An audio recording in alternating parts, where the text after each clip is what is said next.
Muy buenos días. En nombre del Diario Expreso, especialmente de su director Galo Martínez Merchán, les damos la más cordial bienvenida. Y esta no es una frase cliché, porque en el corazón de Expreso está la preocupación de lo que está ocurriendo en la educación. Pero no solo la preocupación, sino la búsqueda de la solución. Este espacio abierto desde hace 5 años, que se llama la Dirección de Promoción Ciudadana, ha sido para acoger el pensamiento de los guayaquileños y ayudar a encontrar un futuro mejor. Sin más palabras, y a sabiendas de que tenemos en la mesa directiva los grandes pensadores de la educación y los directores del Diario Expreso y del grupo editorial Granaza, damos inicio a esta reunión donde el tema será la calidad de la educación. Muy brevemente voy a leer lo que va a ser la sucesión de las intervenciones. En primer lugar estará nuestro director, el licenciado Galo Martínez Merchán. A continuación, el conductor y moderador de este foro, el doctor Francisco Huerta Montalvo. Intervendrá inmediatamente el doctor Galo García Feró. Todos nuestros invitados como participantes para sus exposiciones son exministros de Educación. Después del doctor Galo García Feró, intervendrá el doctor Eduardo Peña, quien además fue nuestro vicepresidente de la República del Ecuador. Intervendrá a continuación el doctor Vladimiro Álvarez, el doctor Roberto Hanse, el doctor Otón Morán, el doctor Roberto Paisley. Tendremos un breve refrigerio y retomaremos con la participación de los asistentes el tema de las conclusiones y recomendaciones. Dejo con ustedes al licenciado Galo Martínez Merchán, director de Diario Expreso.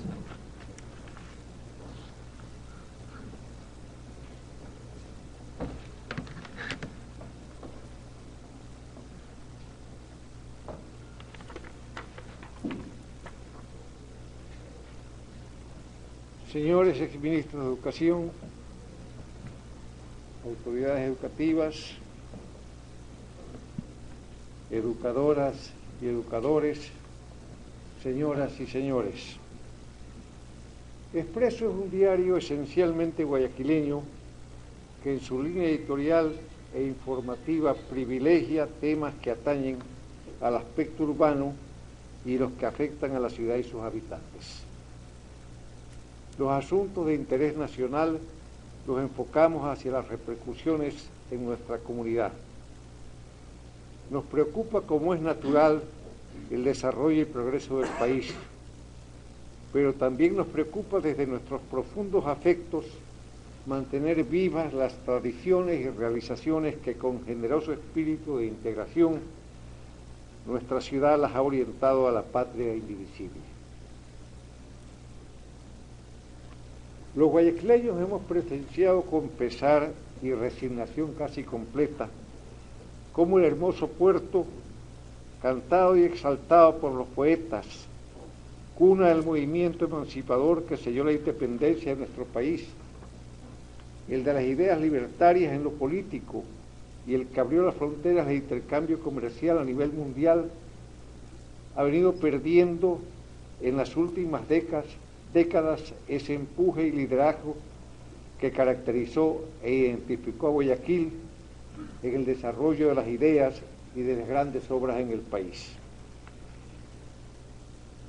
La ciudad está rezagada en lo económico, político, cultural y en la mayoría de las actividades mercantiles, pero que más ha afectado nuestra autoestima son los resultados de la evaluación efectuada sobre los niveles de eficiencia educativa en las ciudades y provincias del país,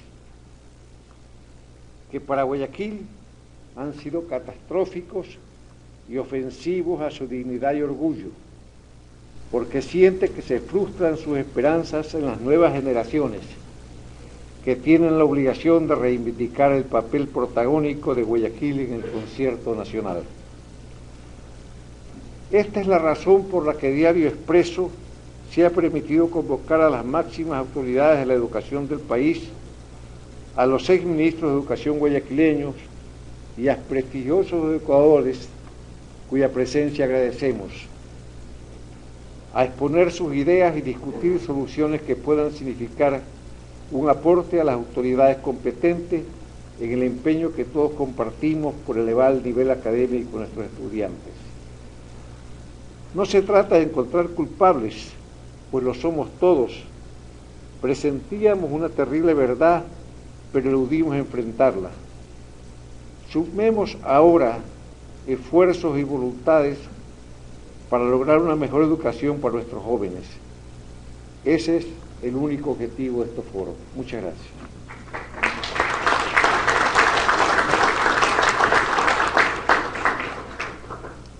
Doctor Huerta, por favor.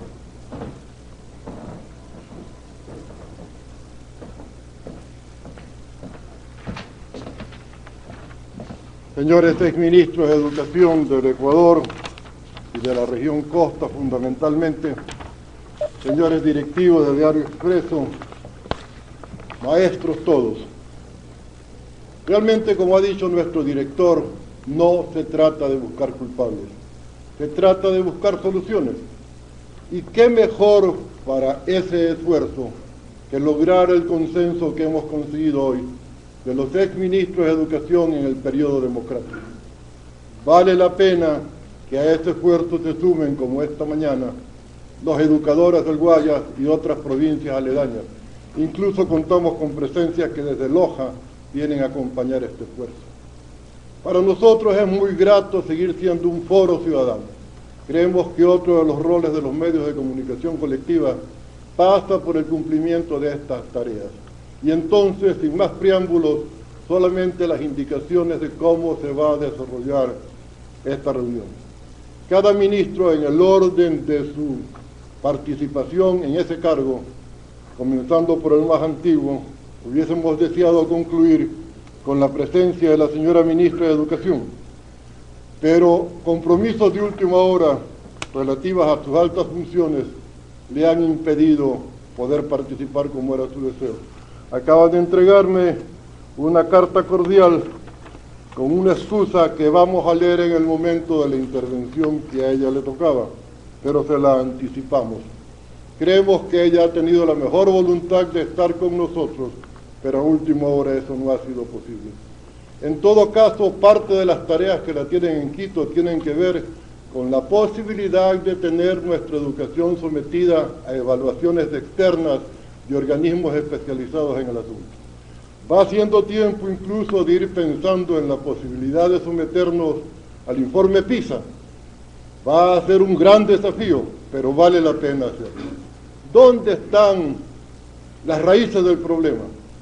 Hay varios focos. Algunos ministros insistirán en descentralización como una clave, puesto que no siempre los recursos tienen la dotación requerida para cada provincia. Un tema. Otros, obviamente, en la formación de los maestros. ¿Qué pasa con nuestros profesores? ¿Habrá la posibilidad de una universidad pedagógica? Tema a debatir. Infraestructura, presupuesto, ¿cómo se diferencian en una provincia de las otras? Amplio el tema educativo, pero amplia también la experiencia de nuestros señores ministros. Yo quisiera entonces, con una intervención que les rogamos se someta aproximadamente lo más posible a los 10 minutos por expositor, que escuchemos lo que tienen que decir los exministros, luego tendremos un foro, abriremos debate y tendremos, ojalá, la posibilidad de firmar algo que llamamos Compromiso de Guayaquil, que se irá construyendo con las intervenciones tanto de los exministros como de los participantes. Estamos siendo transmitidos vía Twitter con gran cantidad de participación fuera de los aquí presentes, que también serán tomados en cuenta en relación a sus inquietudes. Nada más por mi parte, reiterar la bienvenida, reiterarle agradecimiento por vuestra presencia, y tenemos el gran placer de anunciar a don Galo García Feró, nuestro ministro del régimen democrático inicial, de Jaime Roldós y luego de Osvaldo Hurtado, en la vida republicana del Ecuador.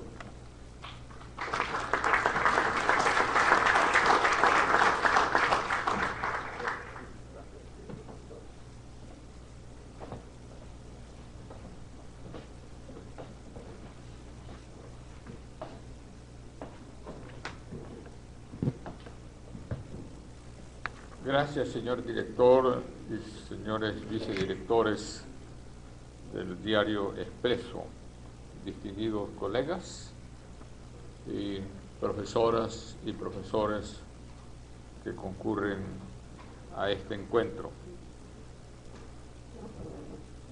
Los problemas de la educación ni comienzan ni terminan en la educación. Y vale entonces, para hacer la revisión, que partamos de alguna premisa que, como todo, puede ser discutible, pero que creo que es necesario tenerla en cuenta si es que queremos trabajar a profundidad, objetivamente, tomando en consideración todos los factores de presente hacia el futuro. Y digo entonces, como premisa, que los problemas sociales, entre ellos los de la educación, son problemas complejos, que no admiten diagnósticos simples ni soluciones simples, no admiten reduccionismos,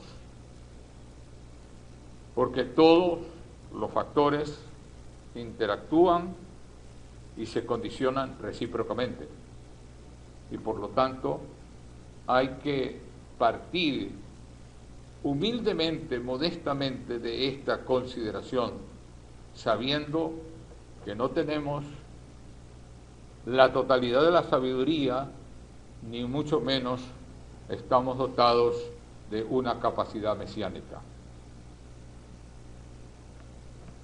Con este antecedente y siguiendo estas líneas del pensamiento de los estudios sociales, dentro de cuyo ámbito nos movemos, estudiemos entonces algunos factores, pero bien entendido que lo que voy a decir de ninguna manera pretende ser algo exhaustivo, sino demostrativo de todo lo que debemos mirar quienes estamos involucrados en la problemática educativa. Uno de esos primeros factores es el relativo a las características del medio. Mirar el entorno natural y sus exigencias. Esta no es, ni mucho menos, una consideración simplemente de la actualidad siglo XXI. Esta es una cuestión que ya en la antigua Grecia, mirando cómo los factores naturales podían incidir sobre los seres humanos, particularmente en tratándose de una visión que mire a lo que sería el intento de la medicina o de los estudios sociológicos. El entorno no solamente es el entorno natural, sino el entorno modificado y sus características. Bien entendido que en eso, del pasado hacia el presente, nosotros podemos observar cómo se desenvolvían nuestros centros educacionales hace 2 siglos o hace 1 siglo, y cómo dentro de esas características limitadas que encontrábamos en el país y en la diversidad de los ambientes ecuatorianos, surgieron prohombres o promujeres que realmente pudieron proyectarse hacia lo que debía ser el avance y el progreso de nuestra comunidad. A veces no reparamos en el detalle de cómo surgieron personas como Julián Coronel, o como tal vez como Tanca Marengo, y así pudiéramos mencionar una serie de personas que en condiciones anteriores realmente eran verdaderas eminencias en el desarrollo en nuestra comunidad. Un segundo factor que es importante que lo tomemos en consideración es la acumulación y arrastre de nuestras insuficiencias y deficiencias. Y naturalmente ahí tenemos que considerar la totalidad del Ecuador y la particularidad de sus diversas regiones y sectores.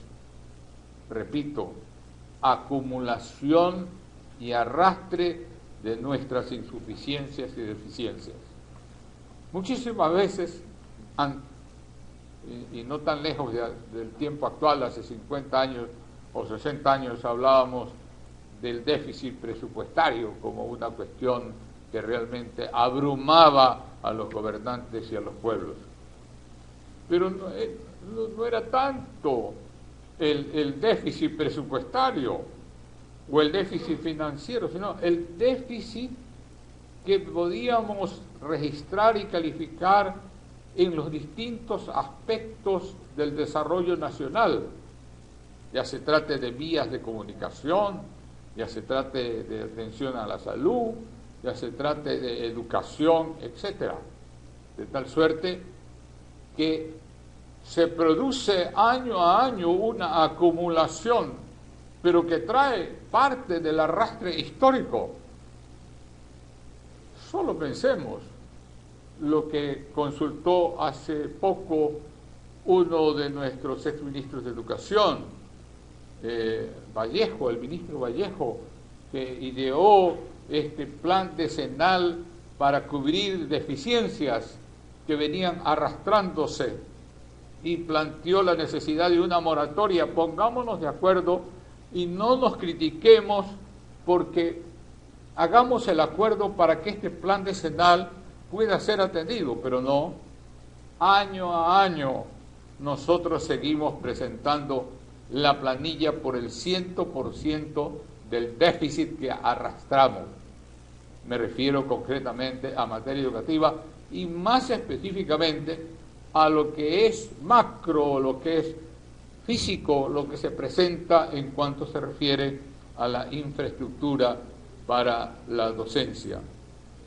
Y se presentan gráficas realmente impresionantes, pero que no son distintas a las que los ministros podíamos registrar cuando íbamos a visitar nuestros suburbios lacustres, donde en una ciudad que a lo mejor en ese tiempo era tas con tas entre el suburbio y lo desarrollado, o más o menos desarrollado, haciendo una banca entre dos piedras y una tabla que se ponía para sostener a los niños, y esos niños teniendo que trabajar prácticamente a la intemperie, pero no necesitábamos salir de Guayaquil o de Quito o de Riobamba para poder expectar una situación de esa naturaleza. Hoy día seguimos con ese arrastre, no solamente en materia educacional, también en otras materias. El problema no es tanto, no solo es el déficit de presupuesto, no solo es el déficit financiero, son los déficits que se pueden anotar en los temas específicos que conciernen a cada cuestión y naturalmente a la cuestión educativa. Si nosotros vemos la realidad de la población rural, que va disminuyendo en todo el mundo y que naturalmente también se disminuye en el Ecuador, y miramos la dispersión de esa población rural, que hace que ministros como Roberto Hanse cuestionara aquello de que por qué seguimos hablando que tenemos que eliminar la escuela unidocente o a lo mejor pluridocente, si para esa comunidad dispersa a la que tengo que llegar no puedo llegar con una escuela completa. Entonces, miremos la realidad general del país, la realidad, porque a veces estamos tendiendo a hacer normativos y a hacer planes y a hacer programas sin compadecernos de la realidad nacional. ¿Qué es lo que encontramos en la realidad nacional? ¿Y qué es lo que vivimos en las realidades seccionales particulares de nuestro país? Un tercer factor pudiera ser, y debe ser, en la actualidad, el deterioro de los códigos sociales. Nosotros vivimos en un proceso donde las influencias más rápidas ahora por los medios tecnológicos de comunicación que nos conducen a las confusiones y a las tolerancias. Entonces, vamos tolerando, no me refiero solo en el proceso educativo, sino allí donde comienza la educación, la familia. Cómo hemos cambiado el código social, cómo aquello que antes nos parecía imposible aceptar, ahora lo toleramos o lo disimulamos. Cómo nos inclinamos al facilismo, cómo en la casa me resulta difícil controlar el uso del televisor o el uso de los medios de comunicación entre personas, y cómo naturalmente eso se proyecta hacia la escuela. Cuán difícil resulta al profesor acostumbrado a manejarse hace 30 o 40 años con una cierta respuesta de los estudiantes. Hoy día son personas que, si no se trata de algún tema que los apasione, están frente al celular, digitándolo, y naturalmente se hace necesario en el aula poner un dispositivo que paralice ese sistema de comunicaciones, porque para qué el profesor ya sale perdiendo, se siente irrespetado. Y vaya usted a saber si puede llamar la atención o no. Y no me refiero solamente a medios poco cultivados o de cierto estrato económico, de cierto estrato social, porque eso en el mundo hoy día es un tremendo problema. Me decía un profesor fiscal de Estados Unidos que en realidad para él era un estrés terrible ir a cumplir con su tarea todos los días. Necesitaba su empleo, era un hombre joven, vigoroso, de magnífica presencia, pero le costaba una gran dificultad ir y presentarse ante los alumnos por el irrespeto, el desorden, la imposibilidad de mantener la disciplina en el aula. Un año después pasó a la educación particular de señoritas y le pregunté nuevamente: ¿y cómo te sientes ahora? Me dijo: en el 100%, ¿has logrado el 100% para decir que ya no tienes No, me dijo. Se ha mejorado la situación, fíjense, entre esos dos ambientes en un 80%, pero todavía siento el deterioro del 20%, por utilizar alguna palabra. Y eso que hace 30 años no vivíamos en el Ecuador, hoy día lo vivimos, porque la situación se trasladó para acá. Decía una exministra de Educación, no era exministra todavía, no era ministra, no había llegado a ser ministra, pero era una experta de UNICEF y conocía mucho de educación. Y dijo: si yo comparo la educación media entre Estados Unidos y Ecuador, yo digo que estamos mejor en el Ecuador. Estoy hablando hace 20 años. Porque todavía no hemos ingresado la tolerancia, la violencia al aula. Y entonces, entre la violencia del aula en Estados Unidos y la violencia del aula en el Ecuador, estamos mucho mejor en el Ecuador. Pero eso ya no es así. esto nos conduce al menor rigor en el proceso. Y hace cierto aquello que algún estudioso dijo, que nosotros en el Ecuador acumulábamos las desventajas del desarrollo y del subdesarrollo.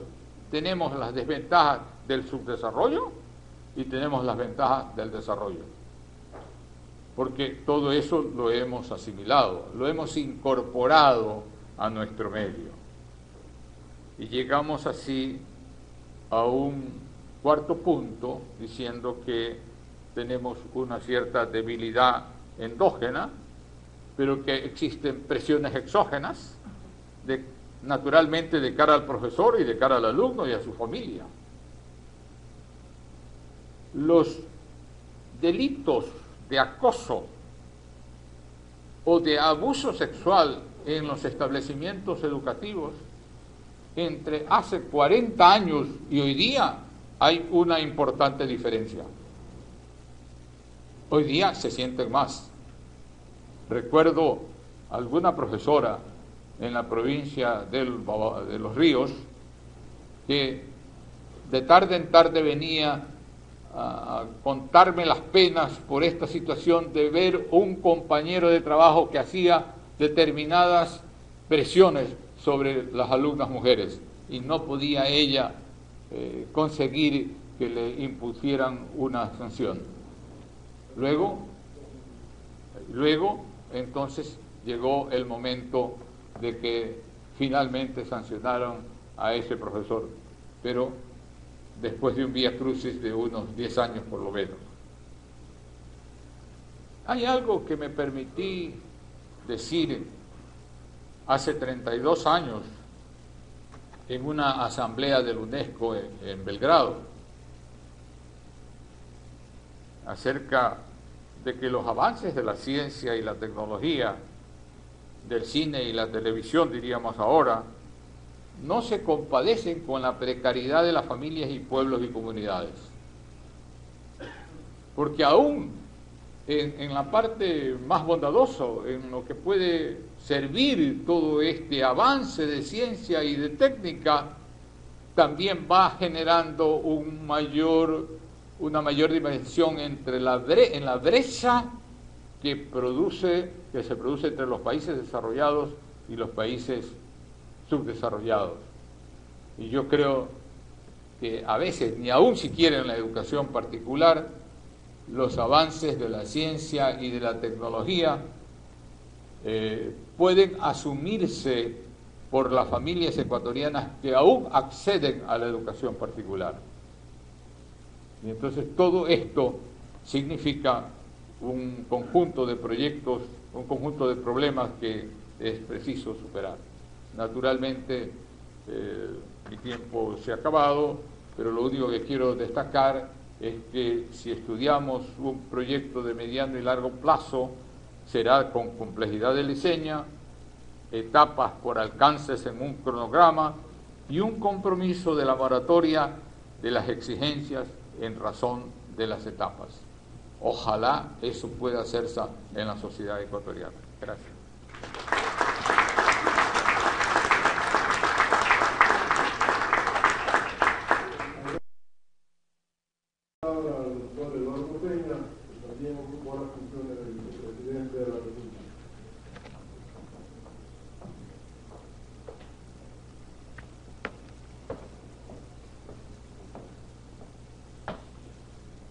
Buenos días, queridos amigos.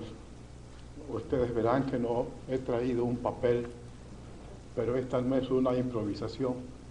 Voy a ofrecer unas palabras que son fruto de constantes meditaciones que yo tengo sobre este tema de la educación en el país.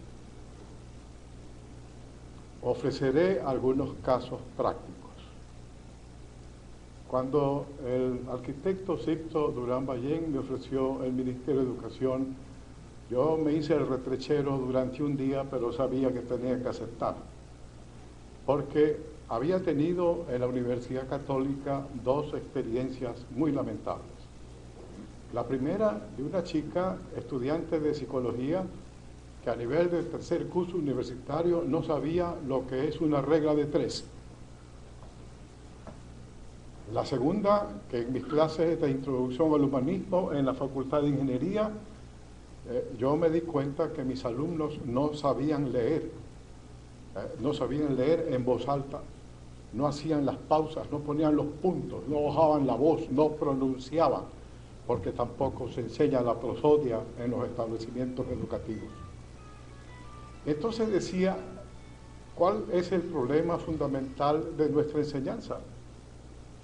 Que no se enseñan bien las matemáticas y no se enseña bien el idioma. Entonces, cuando tuve la oportunidad de ir al ministerio, yo planteé una reforma curricular en educación básica que insistía sobre dos grandes módulos. Discúlpenme porque estoy repitiendo cosas. El primer módulo que yo llamé científico instrumental y el segundo módulo era el módulo ético-cívico. Dos pilares sobre los cuales tendría que construirse la educación en el país. Le dije reforma curricular, la presenté aquí en Guayaquil en las fiestas julianas del año 1993, en una ceremonia a la que concurrieron el presidente, el vicepresidente Alberto Dají y el alcalde de Guayaquil, que era León Ferrer Cordero. Y como andaba el tiempo, un día me llama, este es otro hecho, un economista llamado Gaudencio Zurita, del ESPOL, y me dijo lo siguiente: señor ministro, usted está preocupado por la educación de las matemáticas y del idioma. Sí. Y me dice, nosotros en el ESPOL hemos hecho una investigación y hemos concluido que las matemáticas no se enseñan bien, no porque los profesores no las saben enseñar, sino porque los profesores no saben matemáticas. Oigan bien, es dicho por el ESPOL. Entonces, le digo, ¿y cuál es la solución? Bueno, la solución es un curso. Perfecto, organicemos un curso de unos 3 meses. No, me dicen, olvídese. 3 meses, 2 meses, les entra por aquí y les sale por acá. Tiene que ser un año entero. Mándeme a 500 profesores al ESPOL que nosotros nos encargamos. Y le digo, oiga, a Gaudencio, usted está loco. ¿Cómo hago yo para liberar a 500 profesores de matemáticas? Tengo que asignarlos en comisión de servicio y sustituirlos con otros profesores durante un año. No puedo. Bueno, ese es el problema, me dijo, y estamos dispuestos.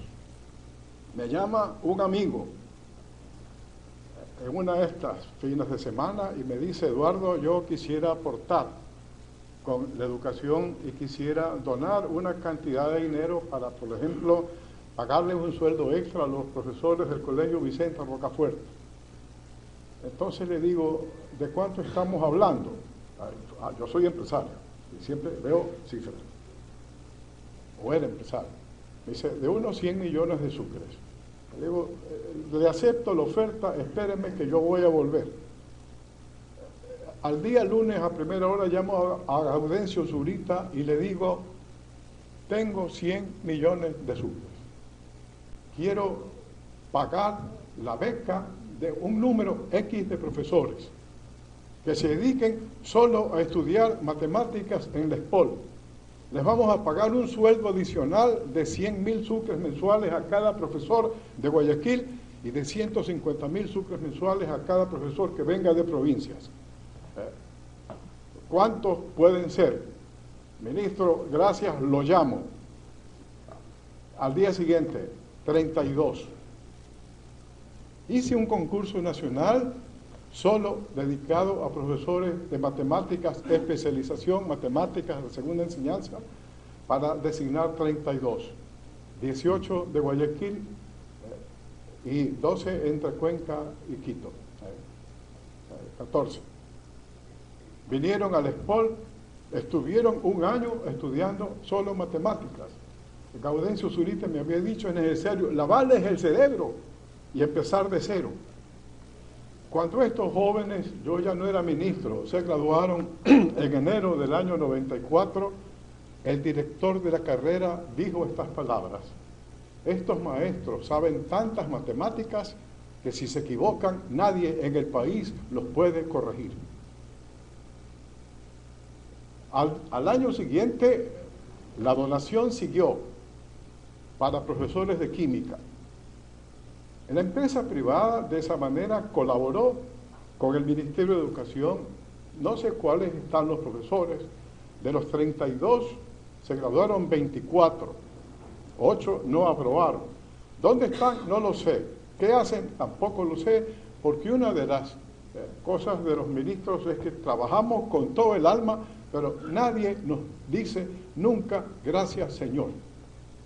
Y no trabajamos para que nos agradezcan, sino que lo hacemos con amor y patriotismo, todos, por lo menos los que estamos en esta mesa.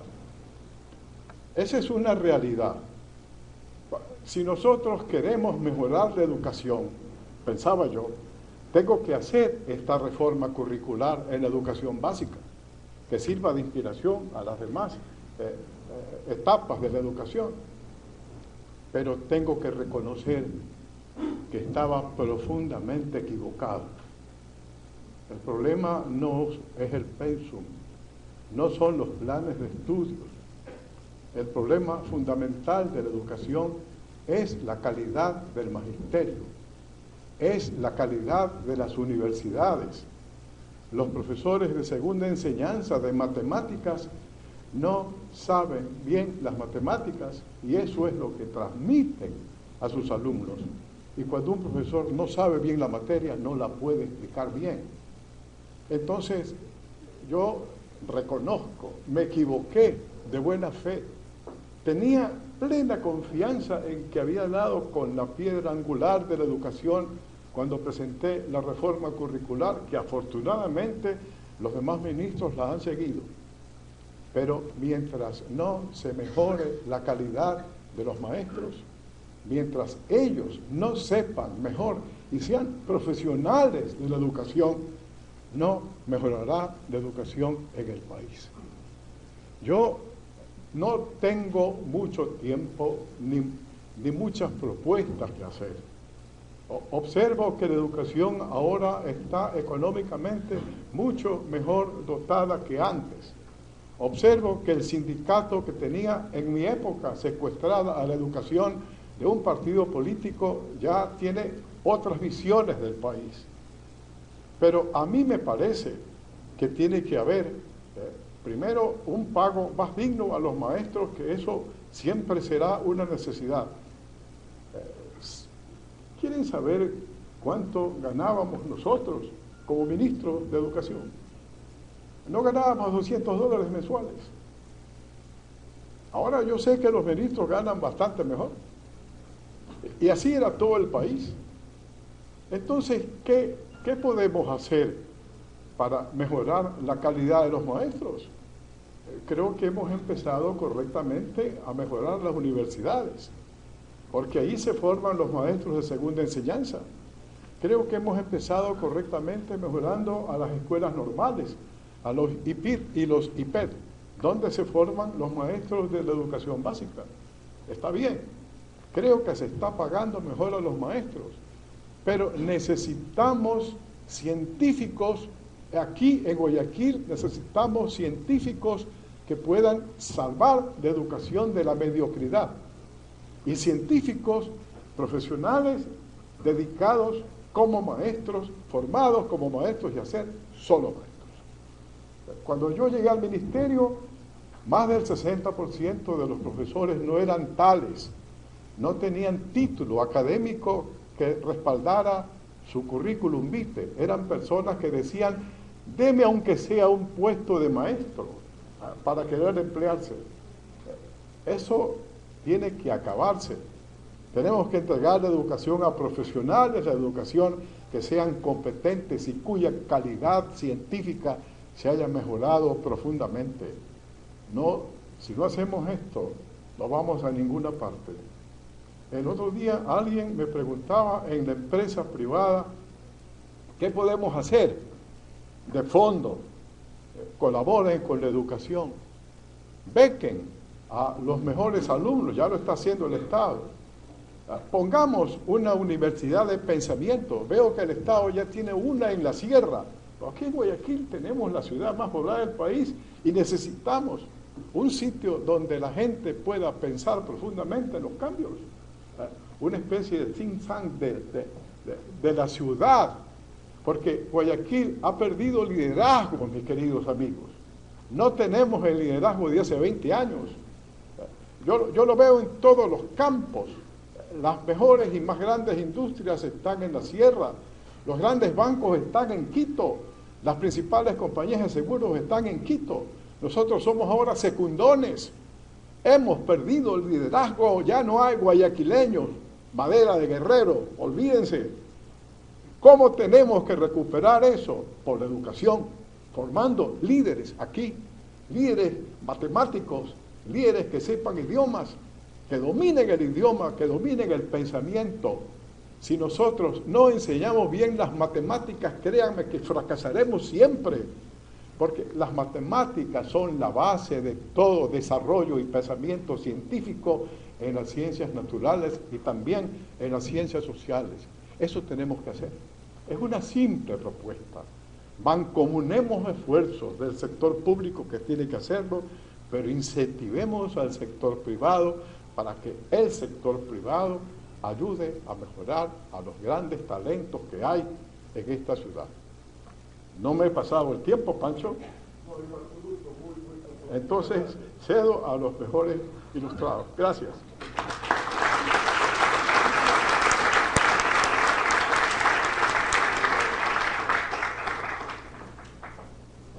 Damos la palabra al doctor Vladimiro Álvarez Grau.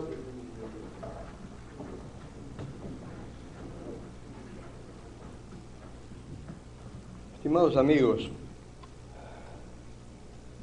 yo creo que uno de los problemas de la educación y sobre todo de los problemas de la educación en nuestra región y particularmente en nuestra ciudad es que desde el inicio de la historia nuestra ciudad fue un motor de producción.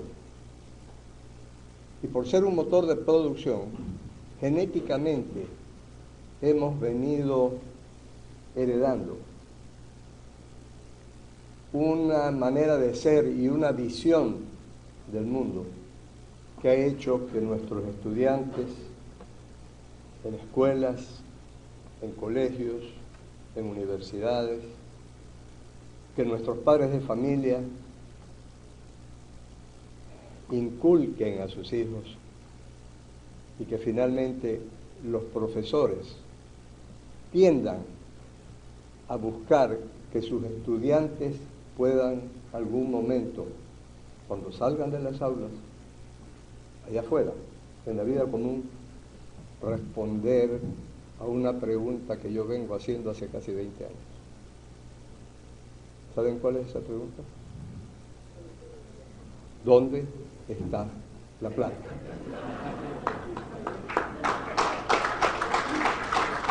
Y es así. En la universidad, en los colegios, lo que quieren es buscar carreras, buscar materias que les permitan luego con rapidez encontrar recursos económicos para su vida. Esa es la verdad. Ustedes lo viven diariamente en sus vidas privadas y en su trabajo. Es decir, lo que hay que buscar es dónde está la plata. No se busca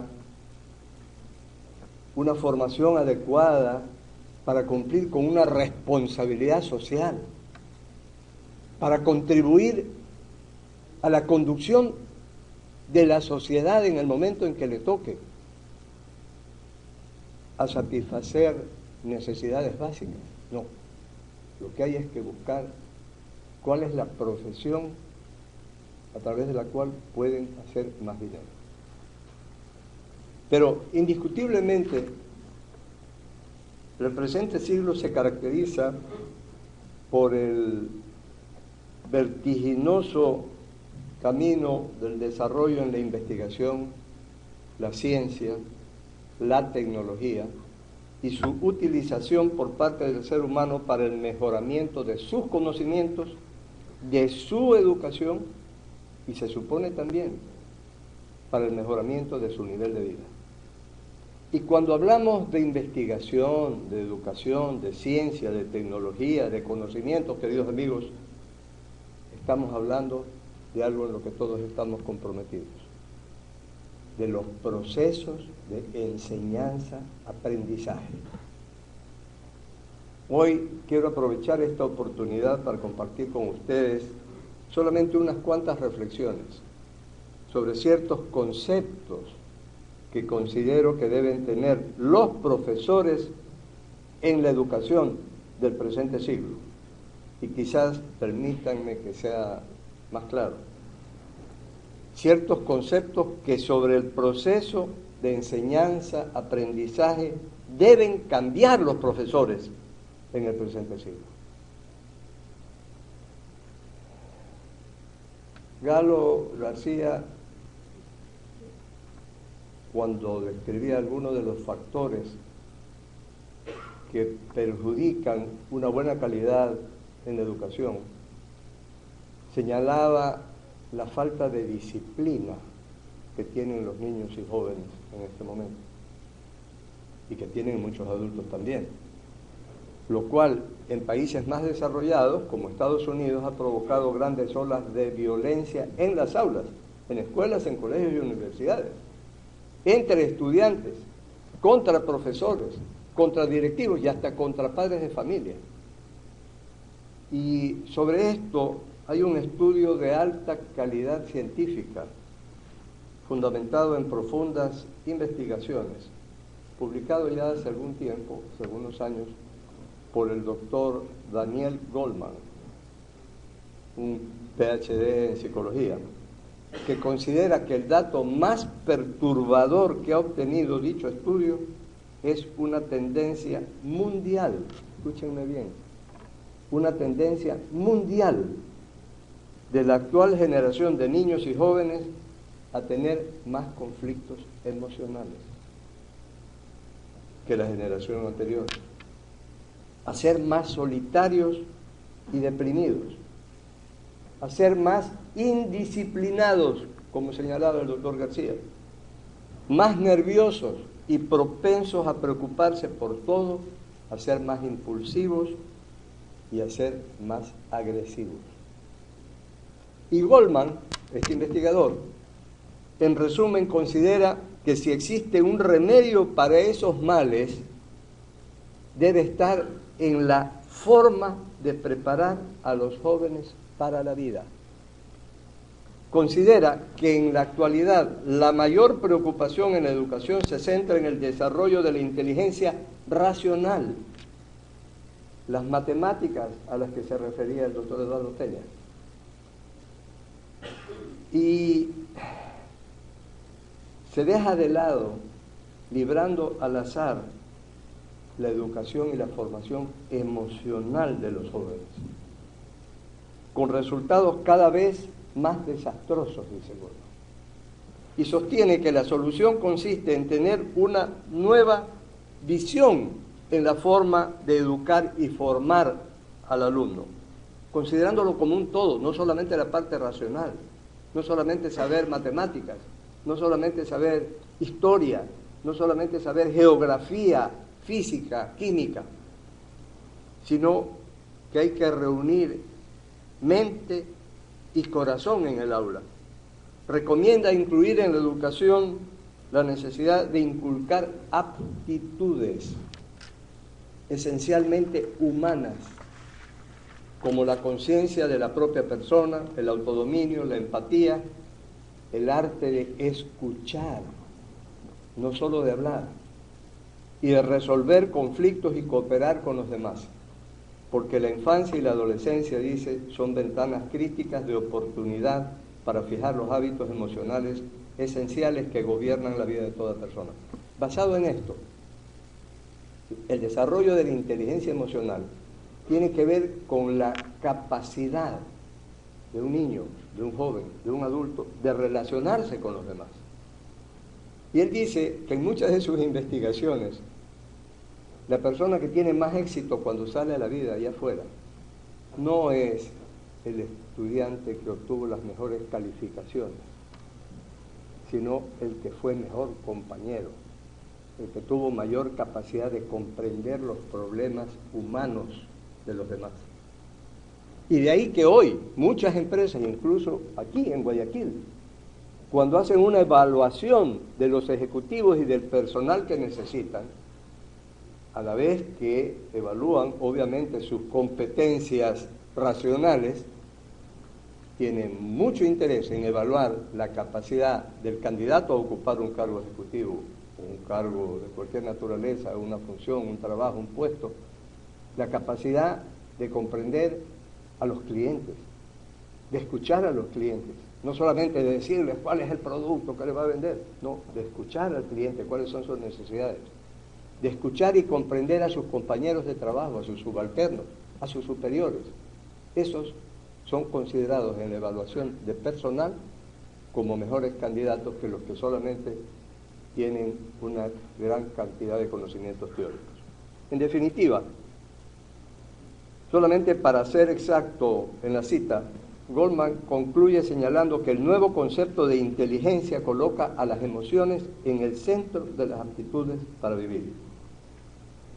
Y junto a tales investigaciones que arrojan nuevos conceptos educativos sobre la inteligencia, debemos nosotros concluir en que se vuelve imprescindible promover la creación de nuevos modelos de enseñanza y aprendizaje.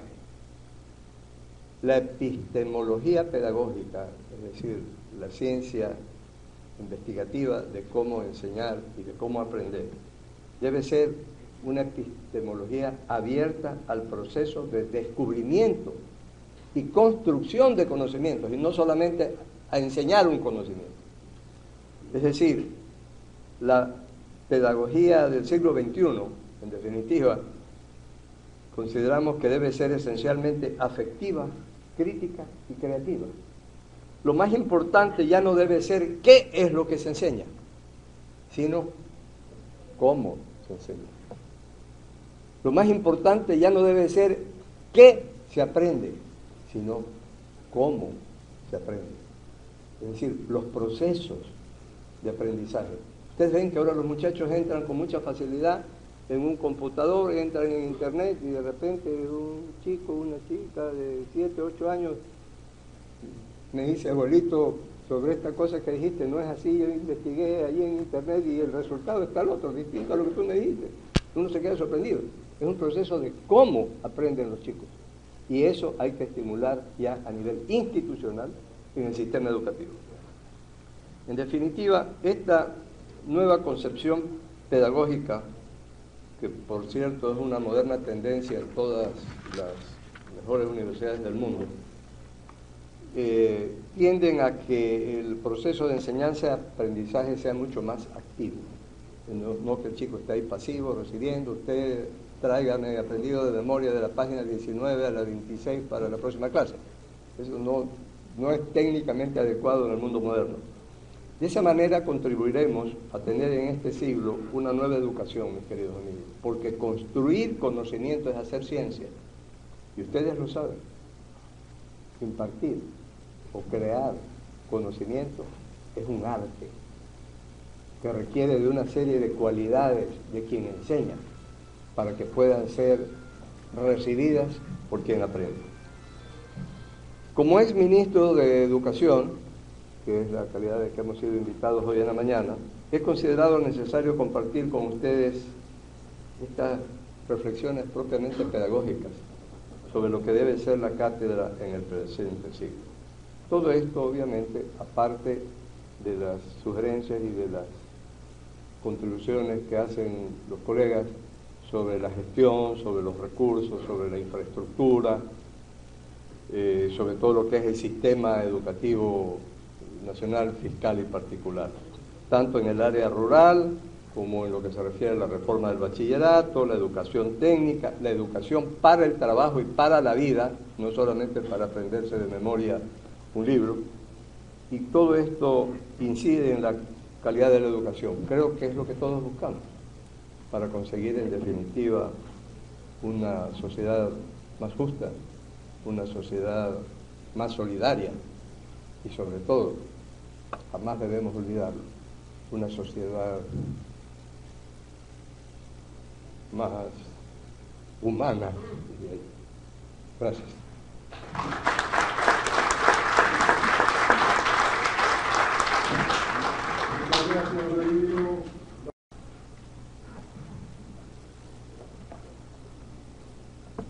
yo no soy de aquí, yo la tengo, no se preocupe. Sí, gracias. Primero, señores directivos del Diario El Expreso, un agradecimiento por esta invitación a este coloquio con exministros de Educación. Un saludo a los señores exministros y a su vez profesores, porque tuve la suerte de ser alumno de casi todos, excepto de Roberto Pazle, que fue compañero mío en la universidad, pero los demás todos fueron mis profesores en algún momento. Hay un dicho que dice así: el principio es la mitad del todo, y yo creo que esa es una realidad.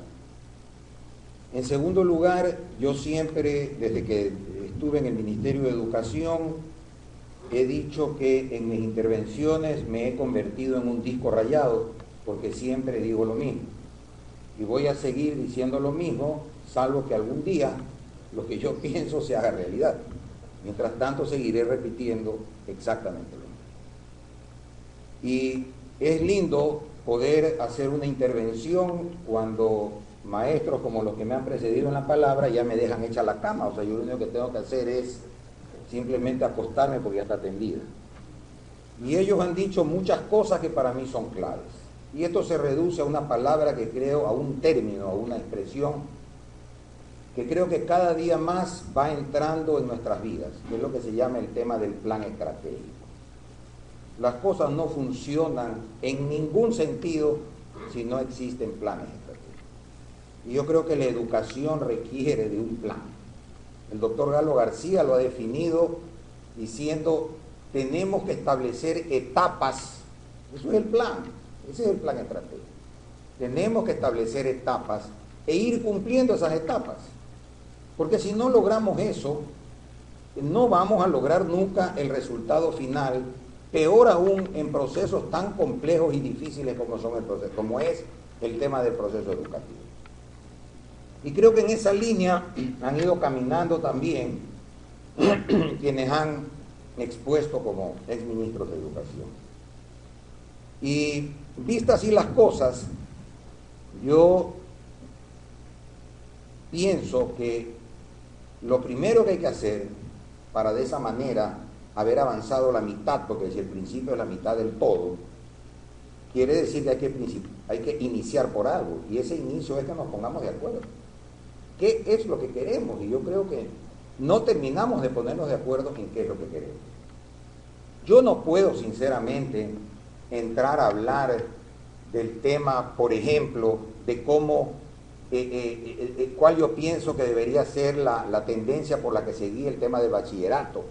Si voy al tema del bachillerato dentro del concepto de la universalidad, o voy al tema de la especialización en el bachillerato, si no he definido las cosas principales e iniciales. Por ejemplo, ¿qué pasa con nuestra educación inicial?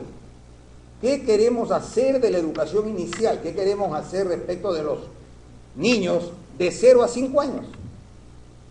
No puede ser que en el Ecuador todavía no hayamos definido esa situación. Pero no solamente definirla desde el punto de vista de exponer ideas, sino de llevarlas a la práctica. Y para mí eso va absolutamente de la mano del otro tema en el que yo creo que no estoy equivocado, aunque a lo mejor sí lo estoy, pero yo creo que no lo estoy, que es en que la educación tiene que funcionar de una manera descentralizada. Yo quiero darles ciertos datos que fueron, pues dicho, los datos que yo les voy a dar vienen de mayo del 2001, porque yo parto desde el censo del magisterio que nosotros hicimos en el año, digo nosotros, me refiero cuando yo fui ministro de Educación en el gobierno del presidente Gustavo Noboa.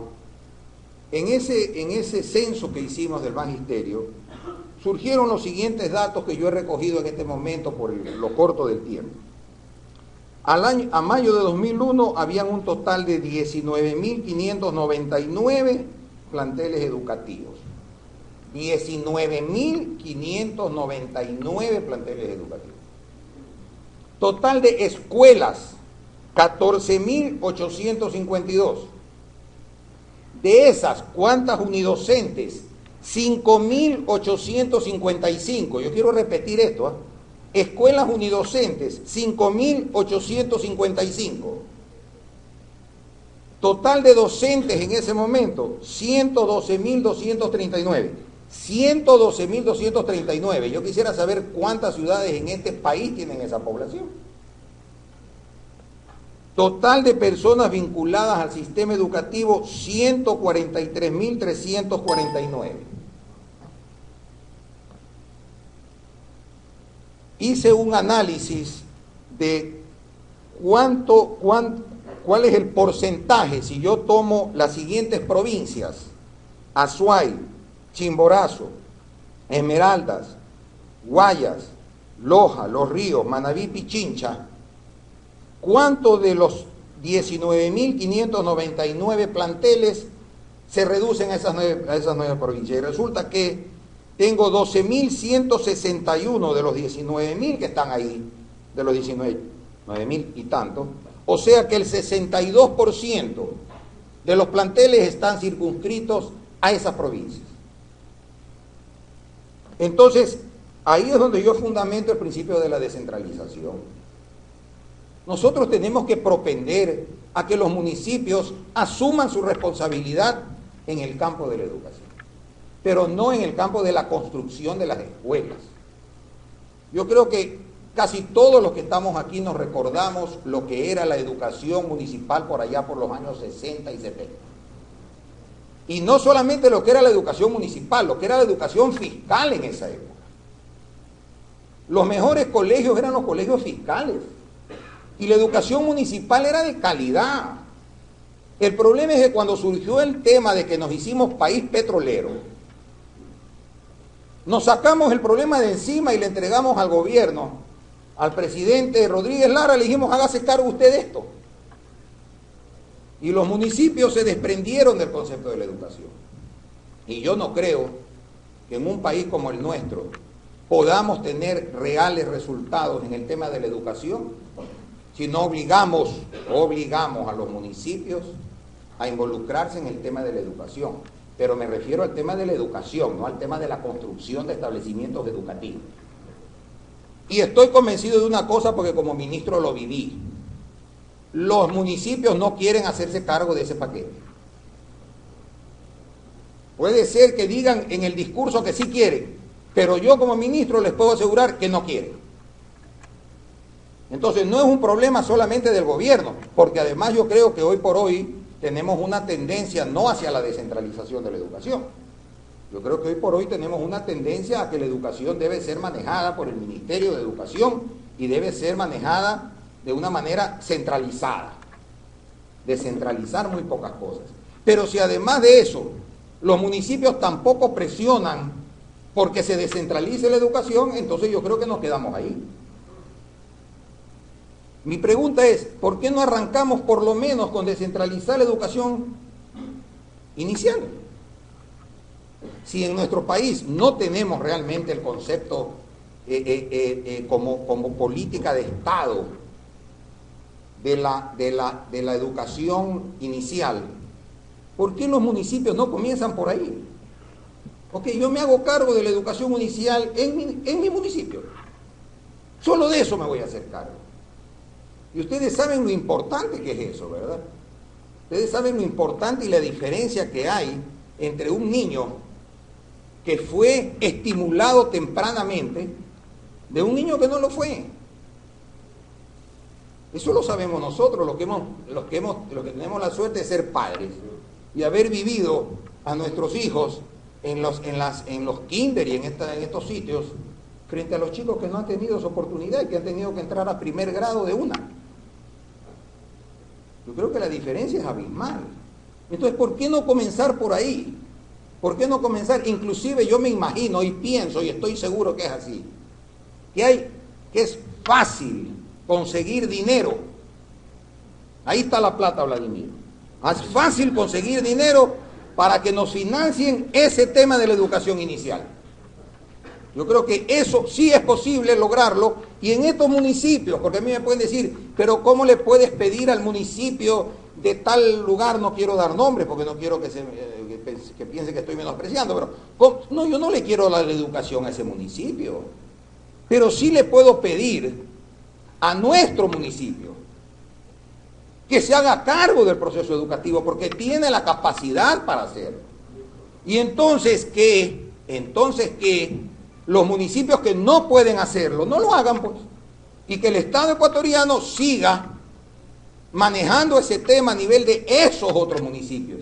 Pero las 9, aquí he hablado yo de provincias, pero vamos centrándonos en las partes ya más cantonales y municipales. Yo creo que de estos municipios, de estas zonas, algunos pueden asumir el tema, aunque sea el inicio. Comencemos con la educación inicial, después comencemos poco a poco con algunas escuelas. Negociemos entre el municipio y el gobierno cómo asumo la competencia, qué necesito para asumir la competencia. Pero yo no creo sinceramente que el tema tiene solución si no caminamos de esa manera. Yo creo que todos los ministros estamos claros que manejar 143.000 personas en el sistema educativo es imposible. Yo creo que yo no sé, alguno de ustedes ministros se habrá podido por lo menos visitar todos los edificios donde funcionaba el Ministerio de Educación en Quito, no estoy hablando en el país. Yo no pude hacerlo. Yo hay edificios que ni los conocí siquiera. Y les aseguro que hay gente que ni sé que estuvieron en el Ministerio de Educación, dentro del ministerio mismo. No se puede realmente manejar el concepto de esa manera. Yo creo que el Ministerio de Educación tiene que ser el ministerio que dicta las políticas. Se establecen las políticas, pero esas políticas se desarrollan de una manera descentralizada. Y aquí entra también un tema, no sé cómo estoy de tiempo, Pancho. Aquí también entra un tema que para mí es clarísimo, que el doctor Galo García lo dijo. Yo defiendo las escuelas unidocentes. ¿Pero por qué las defiendo? No porque yo creo que eso sea lo óptimo. El problema es que lamentablemente en nuestros países nunca logramos lo óptimo. Pero yo les pregunto a ustedes si hay 5.855 escuelas unidocentes, o habían a mayo de 2001. Ahora me imagino que deben haber más, no sé, yo no tengo el dato a la fecha. ¿Verdad? Estoy hablando de 11 años atrás. No es posible que si tenemos 5.855 escuelas unidocentes, no nos demos cuenta que tenemos que hacer algo ahí. Y resulta que yo sí justifico la existencia de la educación unidocente. Si vamos a lugares apartados, a sitios rurales, donde nos encontramos que para primer grado solamente tengo 8 alumnos, y para segundo grado no tengo ni uno, y para tercer grado tengo 16, y para cuarto grado tengo 3. La pregunta, ¿y cómo atiendo yo eso? Con una escuela completa, eso es imposible. Entonces lo que tengo que hacer es buscarle un sistema a la educación unidocente que me funcione. Y ese sistema yo sí creo que existe. El apoyo que nosotros tuvimos de parte de UNICEF para establecer el sistema de educación unidocente, que es un sistema de educación distinto, pues, donde el profesor, único profesor, lo que es una especie de tutor, ¿verdad? Y a base de identificación de islas por colores, sabemos que el azul son los de primer grado, el rojo es el del segundo grado, obviamente el amarillo va a ser el del grado más alto porque es el mejor color, el amarillo. Entonces lo ponemos ya como de sexto grado. Entonces, una vez que los hemos ubicado ya en sus islas, comienzan a nacer los líderes allá adentro. El chico que ayuda a educar al grupo, a su grupo, a través del manejo del tutor. Pero ¿qué es lo que hay que hacer? Mejoremos esos establecimientos educativos unidocentes. Y una propuesta que había, no sé si se continuará o no, es, ok, ahora ¿cómo hacemos para construirle al lado de la escuela unidocente la habitación al profesor unidocente?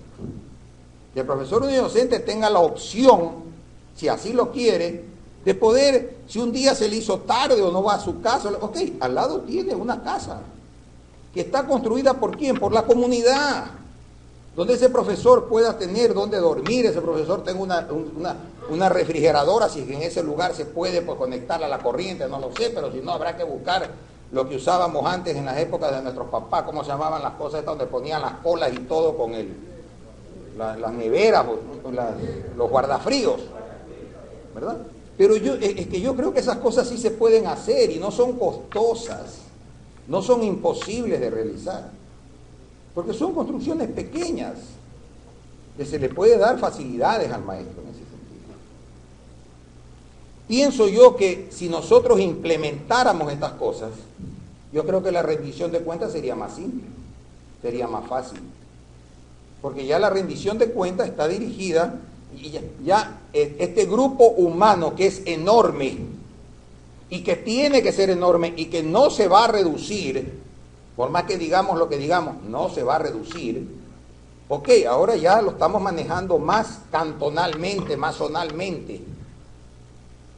Y entonces es más fácil la rendición de cuentas y obviamente es más fácil el tema de la capacitación docente. Entonces yo pienso que el problema fundamental de la educación está centrado en que tenemos que pensar cómo salimos del atolladero en que estamos nosotros en este momento. Yo no conozco, y a lo mejor ustedes me pueden dar un ejemplo, pero yo quisiera saber un país del mundo, incluidos los Estados Unidos y Europa, que no tenga escuelas unidocentes. En la investigación que yo hice como ministro no encontré ninguno. Todos los países del mundo tienen más o menos, pero tienen escuelas unidocentes.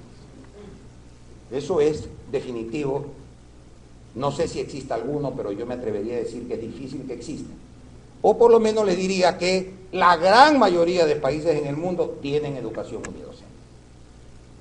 Entonces, eso es la reflexión que yo quería hacerles y decirles que para mí el inicio de todo este cambio tiene que ir en la vía de que los municipios comiencen a asumir la competencia paulatinamente, pero tenemos que comenzar por el principio, tenemos que comenzar a hacer cosas en esa línea. Muchísimas gracias.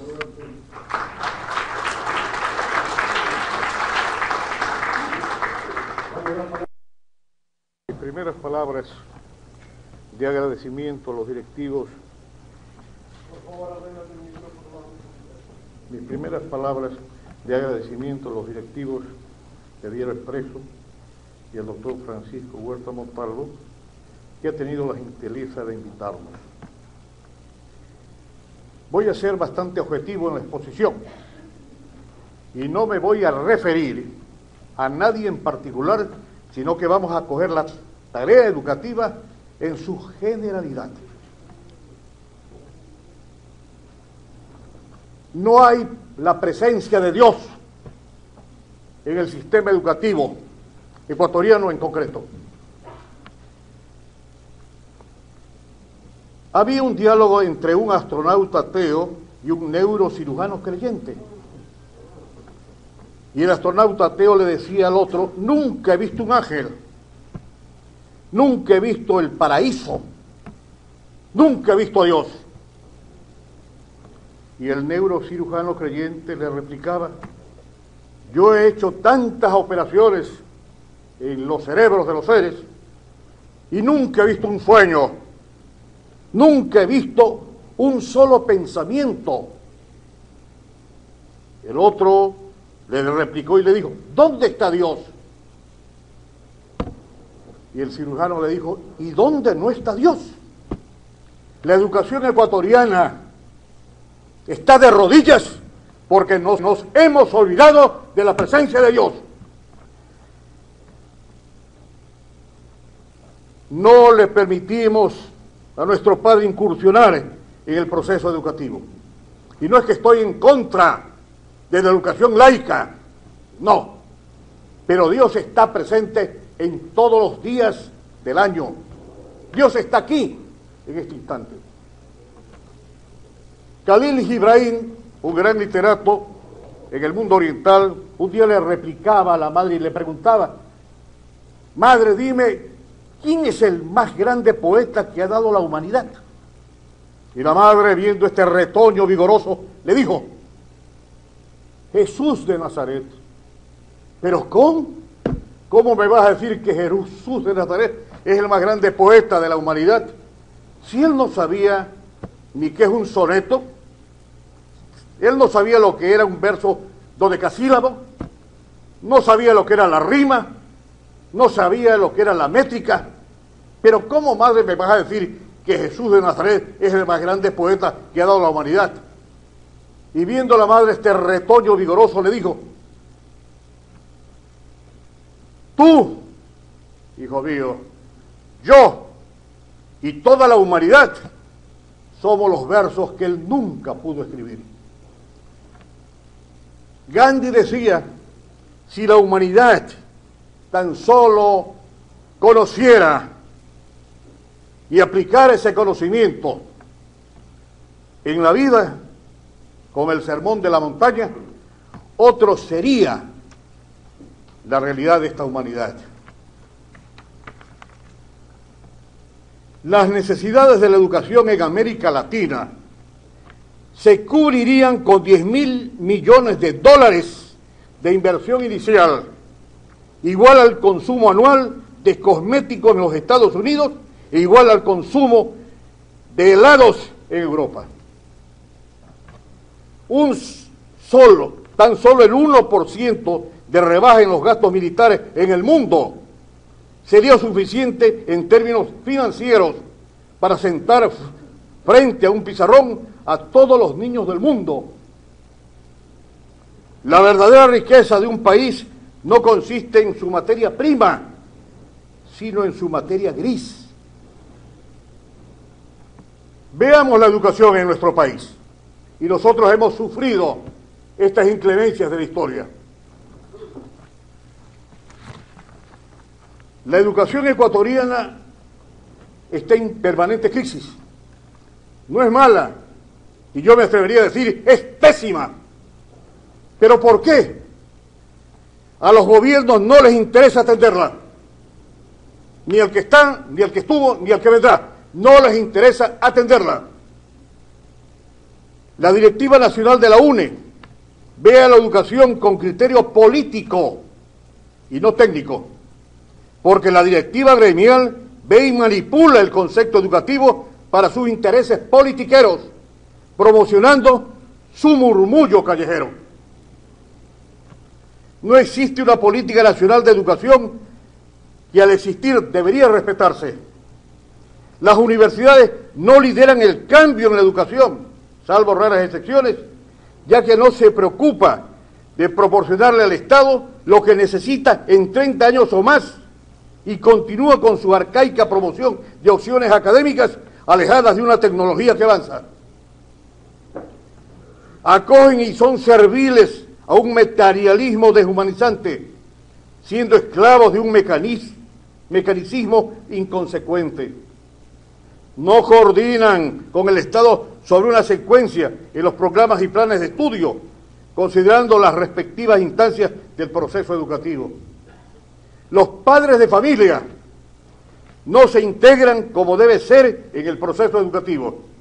Los maestros de ayer ya no están con nosotros, existiendo tan solo profesores sin verdadera vocación, sin ejemplaridad, sin conocimiento, tolerando un facilismo galopante que nos hace perder nuestro horizonte y nos tritura con irresponsabilidad suprema, impidiéndonos comprender y alcanzar nuestra identidad. Quiero contarles una anécdota. Me invitó, cuando yo era ministro de Educación, el Congreso Nacional a hablar de la educación. Y estaba haciendo uso de la palabra Guadalupe Larriba, que era la presidenta del Comité de Educación en el Congreso. Y yo le decía al economista Landázuri: ¡qué bochorno, qué desilusión contemplar a estos honorables legisladores! Y me decía el economista Landázuri: yo tengo que soportarlos todos los días, ministro. Y comencé mi exposición haciéndoles el siguiente exordio. Hice una pregunta en la Universidad de Guayaquil, que me respondieran 3 obras de Juan Montalvo, y no pudieron. Me aparté del atril contemplándolos, porque mientras unos leían los medios de comunicación, otros estaban con una tacita de café y otros con las extremidades puestas en el otro escritorio. Yo sabía que no podían decir más de 3, pero al día siguiente tuve la visita de un legislador que me dijo: ministro, quiero que usted me diga las 3 obras de Montalvo. porque yo he llegado tan solo a una. Le dije geometría moral, mercurial eclesiástica, las catilinarias, los capítulos que se olvidaron a Cervantes, el espectador, el regenerador, etc. ¿Sabe lo que pasaba ayer en el Parlamento, Tom? Que que nosotros creíamos que tú nos ibas a hacer esa pregunta a uno de nosotros. Y te aseguro que nadie hubiera respondido. Esa es nuestra realidad, porque a estos que van a la Asamblea Legislativa, legisladores, hay que hacerlos y hay que someterlos a un concurso de títulos, merecimiento y oposición.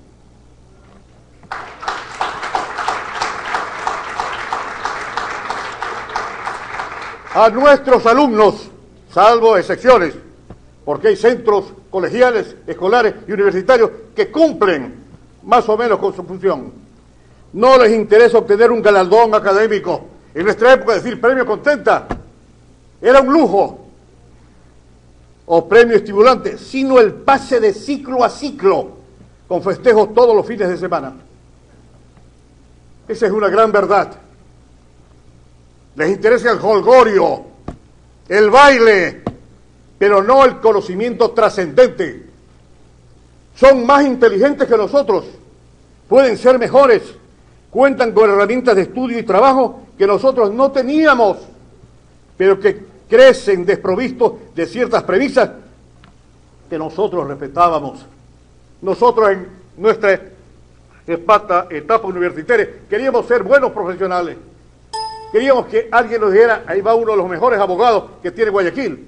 Ahora a los estudiantes no les interesa eso, les interesa otros pormenores.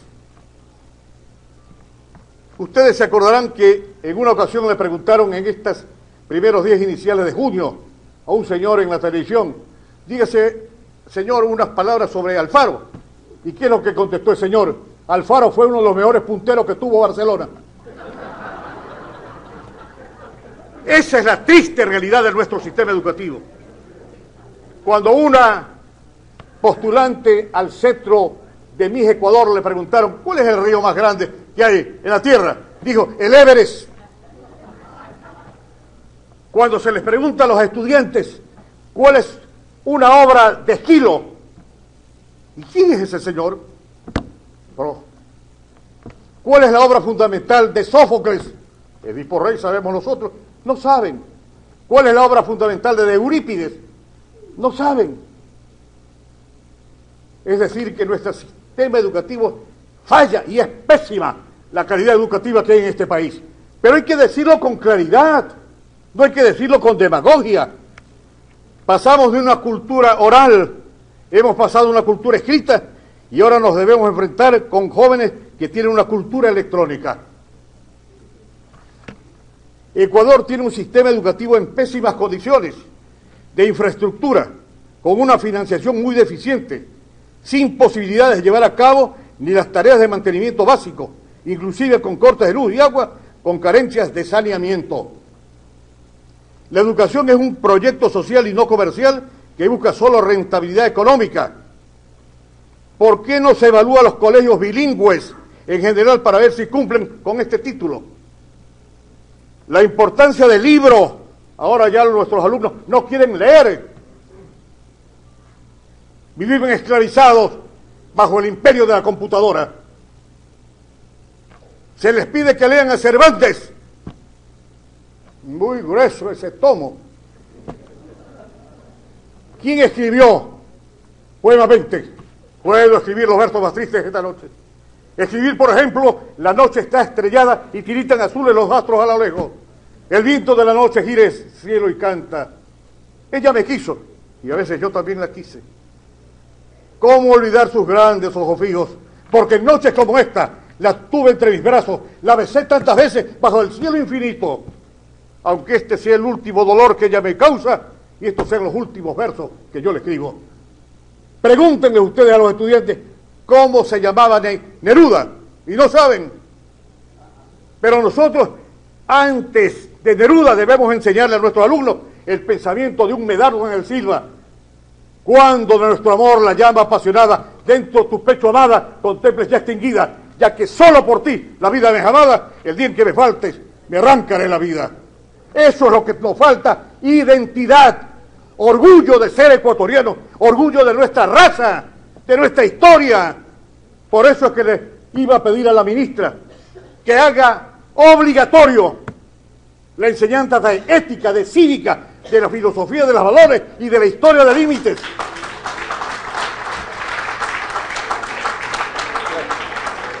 Gracias. Les he traído 2 libros peruanos. Aquí están. Permítanme leerles lo que dicen estos autores peruanos. El uno se llama Miguel Montesa Tafur, peruano. Hacen un recordatorio de las frases de José María Velasco Ibarra y lo ponen en sus textos. El gobierno ecuatoriano es el autor y responsable de la situación actual. Nuestro presidente Velasco Ibarra le daba la razón a los peruanos. No somos hermanos, no tenemos la secuencia histórica. Yo quisiera haberlo visto Velasco Ibarra en el pellejo del doctor Carlos Alberto Arroyo del Río. A ver qué hacía. Él lo ha provocado por razones de estabilidad interna, decía Velasco. Él es el agresor. Las frases de Velasco Ibarra son acusadoras y contundentes. No dejan lugar a dudas. Con el acento cauterizador de Montalvo, dice el mandatario ecuatoriano. Lo culpa al doctor Arroyo, siendo los dos ecuatorianos.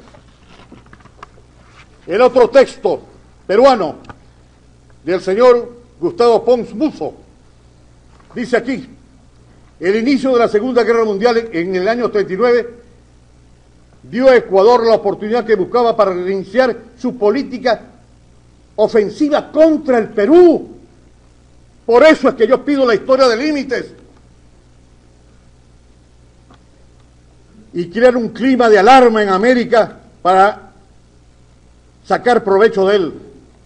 Y continúa: nuestros propósitos eran pues puramente defensivos. En mayo del año 41 la situación se había puesto bastante tensa, como lo quería el Ecuador, con sus violaciones a la frontera de facto, su propaganda alarmista en el continente y sus violentas pretensiones territoriales. Esto dice Perú. Un minuto. De allí que nosotros tengamos que formar el nuevo maestro. ¿Y cómo debe ser nuestro nuevo maestro? Para concluir, porque quería hacer algunas reflexiones acerca de nuestra universidad, que no cumple a cabalidad su función. Una cosa es el negocio y otra cosa es el servicio. Algunas sí las cumplen. ¿Cómo debe ser el profesor? Y quería mostrarles las estadísticas de los paros que tuvimos que sufrir todos los ministros. Lamentablemente el tiempo me es corto. No sé si me gustaría.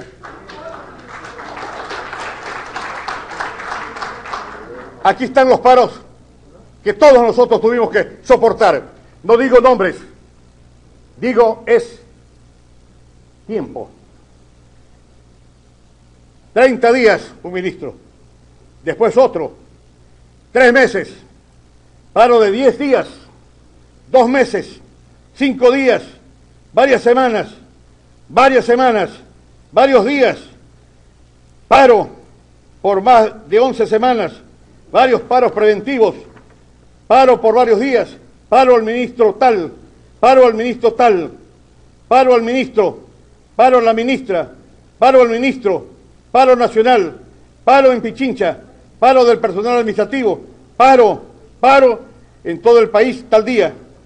La UNE decretó un paro de 48 horas, etcétera. Y yo también fui víctima del paro. Pero a esta directiva hay que terminarla. No digo que hay que terminar el gremio, porque el gremio es muy respetable, pero esta dirigencia es la que tiene que salir del proceso educativo y no negociar con ellos, sino es terminarlos, porque son un factor negativo en la historia educativa de este país.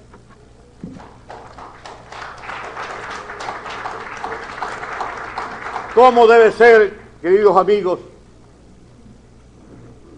el perfil de un educador? Es la encarnación de una esperanza y la única opción para extraernos de la miseria.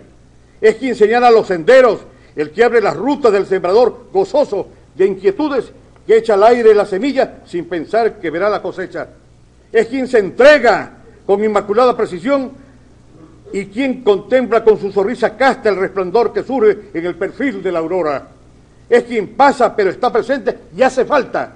Es quien no tiene corazón, perdió el que tenía porque a cada uno de sus discípulos entregó la parte que le correspondía. Es quien puede tener su corazón fatigado, pero olvida su cansancio y le ordena latir con el sereno vigor de los primeros tiempos. Es quien considera que el problema financiero, que el problema político y el problema social son asuntos de educación. Es quien estima que la multiplicidad de los problemas que los aquejan se pueden superar con terapia de honestidad y solidaridad. Yo admiro, compañeros docentes, a un hombre sabio y a un hombre honesto. Y yo sí me puedo permitir la licencia de haber colaborado con un maestro, que es doctor Galo García Feró. Al estar con él en el ministerio, aprendí mucho. Y esa honestidad, esa pulcritud, esa sabiduría, ese talento, me educó y me ayudó en mi trajinar educativo. Es quien no conoce la fatiga, es quien recoge todos los burbullos, abre sus brazos a todos los dolores y nunca niega la mano amiga al discípulo que viene o al discípulo que se aleja. Es portador de la entrega inmediata, es quien propone la construcción de nuevos caminos, diseña senderos y propone premisas de amor inconfundible. Es quien tiene bondad para dar, para enseñar, para corregir, para absolver, para interpretar y comprender. Es quien tiene por cuna la escuela, el colegio y la universidad. Es quien es esperado con ansiedad y él es quien hace honor a la puntualidad. ¿Se acuerdan que en mi época nosotros pusimos como obligatoria la puntualidad? Nadie la acató. Es quien despierta el amor a la escuela, el amor al bien y el amor a la verdad. Es quien siempre será luz en medio de las sombras. Es quien nunca pierde la fe en el trabajo y en el triunfo. La confianza en sí mismo y el noble orgullo del triunfo le hace clavar su amor por su país, por su raza, por la esperanza. Es quien no goza de una retribución acorde con la enseñanza y es a quien no se le hace justicia, pero conserva aún su esperanza. Es a quien no le cumplen los ofrecimientos, pero conserva la altivez de un ser superior en medio de tanta sombra.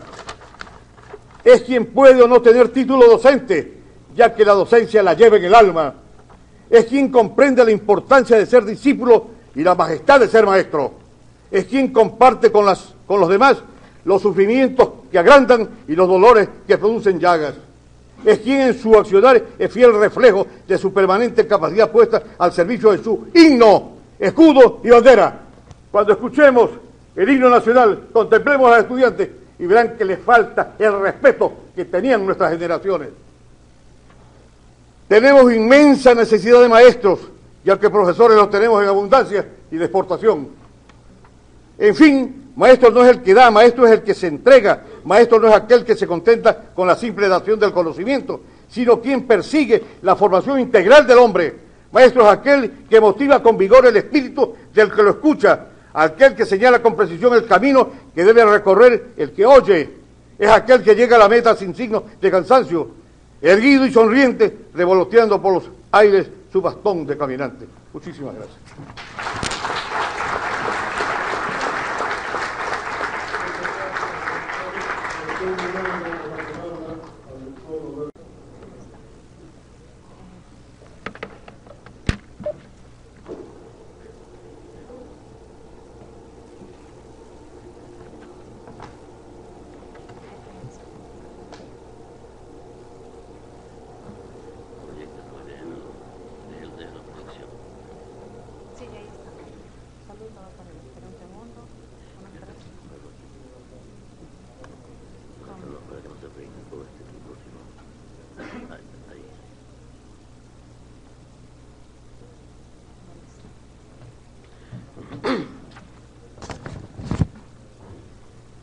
Bien, buenos días con todos. Debo de empezar felicitando a Diario Expreso por esta feliz iniciativa de llevar adelante este foro para analizar las circunstancias por las cuales se está atravesando la educación de nuestro país y tratar de encontrar posibles soluciones, luego de analizar las causas, para luego después llegar a las consecuencias. Me he permitido hacer unas pequeñas láminas, no quiero molestar a los miembros de la mesa directiva porque las voy a expresar. Ustedes son expertos y a mí no solo que me han dejado echar la cama, Roberto, sino que ya me dejaron hecho todo. Yo solamente voy a tratar de resumir muchos de los criterios expresados, criterios muy baladeros, con los cuales comparto plenamente. Tal vez yo sea más optimista en la educación ecuatoriana. Yo no pienso que todo está acabado. Yo no pienso que todo está mal. Siempre he dicho que existen establecimientos muy buenos, regulares y malos, en lo público y en lo privado. Que tenemos que mejorar, sí tenemos que mejorar, en todos los aspectos, en la educación, en el Sistema Nacional de Educación y en la educación superior. Pero vamos hacia allá, vamos a construir. Y brevemente tengo que ver la normatividad constitucional. No lo voy a tosigar con tanta normatividad, pero sí quisiera basarme en el artículo 26 que dice que la educación es un derecho de las personas a lo largo de su vida y un deber ineludible e inexcusable del Estado. Y quiero resaltar la palabra Estado. Luego después, en el segundo párrafo, dice: las personas, las familias y la sociedad tienen el derecho y la responsabilidad de participar en el proceso educativo. Tenemos tres pilares o elementos indispensables en el proceso educativo: el Estado, las familias y la sociedad. Bien, ¿cuáles son los componentes entonces del sistema educativo? Tenemos el Estado, que engloba el gobierno, las organizaciones gubernamentales, las autoridades. Luego en la sociedad tenemos los colectivos sociales, las ONGs y la familia. El núcleo de la sociedad es la familia y eso es lo central de la sociedad. Luego tenemos al personal docente, que son los profesores, y luego al personal discente, que son los estudiantes, disgregando toda esta masa que se llama habitantes de un país. Dentro del Estado, ¿cuáles son las políticas que tiene la responsabilidad y en qué andamos un poco mal y que tenemos que mejorar? Nosotros vemos que la normatividad legal depende del Estado y de todos sus organismos y estamentos, llámese asamblea, llámese asambleístas, gobiernos, ministerios. Todo eso depende de este sector del Estado. Y tenemos la normatividad legal. ¿Está bien la normatividad legal?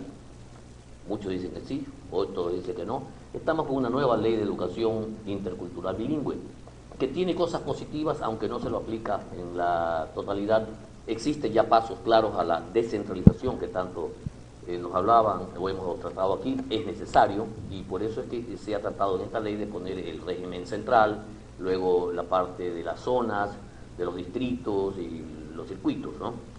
Luego tenemos los índices de procesos de gestiones nacionales, que son para ir midiendo la calidad. No es que no se medía la calidad, sino que ahora se está tecnificando de mejor forma. Los currículos, planes y programas dependen del Estado. En la parte macro tenemos que ver que estos se adecuen a la realidad nacional. Los sistemas educativos y las metodologías del aprendizaje, la cobertura, que es algo que tanto necesitamos, que el Estado con sus escuelas, colegios, profesores, tiene que llegar a todos los rincones de la patria. Comparto lo dicho por Roberto Hansen, que las escuelas unidocentes son necesarias, lo que existe en Finlandia, Suecia, Japón, Corea, Estados Unidos, porque hay lugares en el campo donde existen 3, 4 niños dispersos y no hay cómo llegar a donde ellos. Entonces, un profesor coge a esos niños que están en diversos niveles y los capacita, entonces es muy necesario. Y la equidad distributiva financiera, se ha determinado que existía mucha inequidad en la distribución de los recursos. Eso sí, que unas provincias tengan mayor recurso que otras con mayor número de estudiantes.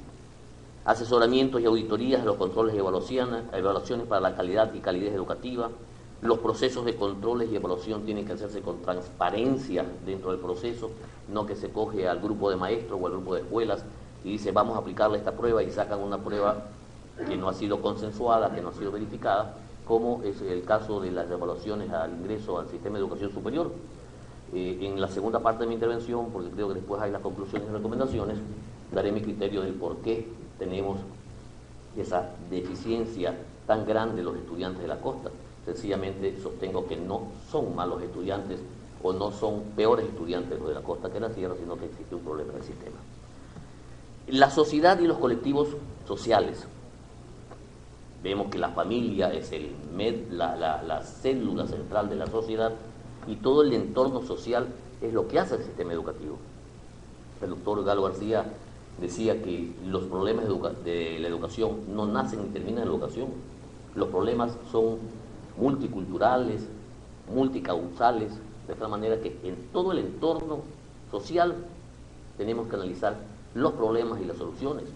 La influencia externa de los factores múltiples, que a veces son positivos o negativos, la tendencia costumbrista colectiva, se hablaba del iPod, del teléfono que se pasa chateando, que ya no quieren escribir bien por resumir o reducir las letras de los mensajes. Pero eso no es solamente el problema de ahora, acordémonos de las pruebas objetivas de evaluación. Contesten sí, no, unan con una rayita. Eso ha hecho que nuestro estudiante vaya perdiendo su capacidad de expresión oral y escrita. Pongan a un estudiante de tercer año de bachillerato o a uno de segundo año de universidad o de cuarto nivel a que hagan un tema. Ya no hacen las famosas redacciones o composiciones, ya en 2 o 3 líneas quieren resolver todo un tema largo. Cuando se les pide una lección o que hablen sobre un tema, lo hacen en forma muy corta. Se ha ido perdiendo esa capacidad, tanto oral como escrita. Dentro de la sociedad, el estudiante o el joven ejemplariza las actitudes que ve en el entorno y la cultura de tolerancia y de paz que nosotros percibimos como sociedad, los percibe y los asumen los estudiantes. Si tenemos autoridades tolerantes y con criterios de paz, tendremos estudiantes que después serán los ciudadanos tolerantes. Si vemos autoridades agresivas, si vemos autoridades conflictivas, si vemos autoridades que se encuentran con el perfil que hablaba el doctor Vladimiro Álvarez del estudio de Daniel Goldman, justamente los ciudadanos van a ser conflictivos y no vamos a tener nunca esa cultura de paz. Pero lo básico es la familia con sus hábitos y costumbres, los principios, valores, el afecto. Voy a pasarme a la familia porque al final quiero referirme en forma exclusiva a la familia porque creo que es la médula esencial de nuestra educación. El personal docente es obvio que es el motor del proceso educativo como apoyo a la familia. Sostengo que la educación y la formación del ser empieza en la casa, con los padres. Los maestros, las instituciones educativas somos el apoyo que se le da al padre para la formación de su hijo. Y el personal docente debe tener la formación adecuada, de acuerdo a los tiempos, ya no puede tener la misma formación de hace 10, 20 años. Ingresé a una institución educativa hace 6 años y al hacer una evaluación de profesores había una profesora que tenía algunos años. Y al hacer la revisión áudica, le hice algunas observaciones y la profesora me dice, oiga, usted recién llega, me hace una observación y yo tengo ya 20 años dando la misma clase, de la misma manera, y usted ahora viene a decirme que está mal. Pues cómo no lo voy a observar si tenía 20 años diciendo lo mismo y no se actualizaba dentro de los procesos. Por eso es que la capacitación continua dentro del magisterio es muy necesaria. La vocación es algo indispensable. Aquel que no ama lo que hace no sirve o no puede hacer lo que está haciendo. Si no puedes hacer lo que amas, aprende a amar lo que estás haciendo. La actitud proactiva, ser cortés, respetuosa, tolerante con el estudiante. Las competencias y los conocimientos que debe adquirir el profesor tienen que estar acorde a la tecnología moderna, a las corrientes paradigmáticas de la metodología de los procesos educativos. Luego tenemos a los estudiantes. Vemos que los estudiantes, la formación del hogar, los principios y valores del hogar, modelaje de progenitores, reproducción del entorno, influencia negativa y positiva, hábitos y costumbres. Son los principios básicos. Esto lo he tratado en forma general porque quisiera centrarme, como dije anteriormente, a un hecho especial. ¿Cuál es el rol de los padres en el proceso formativo de sus hijos? Y les he traído esa caricatura que me llegó por internet. En uno de los cuadros está el profesor enseñando las notas en 1961 y el otro en el 2001. Perdón, 2011. Entonces, vemos claramente cómo los padres reprenden al menor porque ha sacado malas notas y le dicen, ¿qué significan estas notas? Dirigiéndose al menor, reprendiéndole por qué su bajo rendimiento. Pero ya en 2011 se invierte las circunstancias y van el alumno con los padres a reprender al profesor que por qué le ha puesto esas notas al alumno. Entonces se han invertido los papeles. Esta caricatura fue la ganadora en un congreso sobre educación y vida sostenible celebrada en Sao Paulo. Todo el mundo piensa en dejar un planeta mejor para nuestros hijos, cuando lo que debería pensar es dejar mejores hijos para el planeta. Entonces, al referirme exclusivamente a la familia como núcleo central de la sociedad y eje del proceso educativo, que después se interrelaciona con el Estado, con los profesores y con los estudiantes, vemos en qué está fallando esta parte.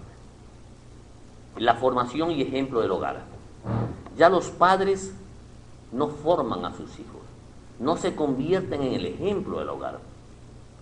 Ya la generación aquella que son de la nuestra hacia atrás, donde nuestros hijos nos debían respeto, donde nuestros hijos temían hacer algo malo por las consecuencias de sus actos, las nuevas generaciones de padres temen a los hijos de lo que puedan opinar ellos porque no les dan todo el gusto, porque no los apoyan, porque no son los amigos de los hijos, cuando no debemos confundir la posición de amigos con la de padres.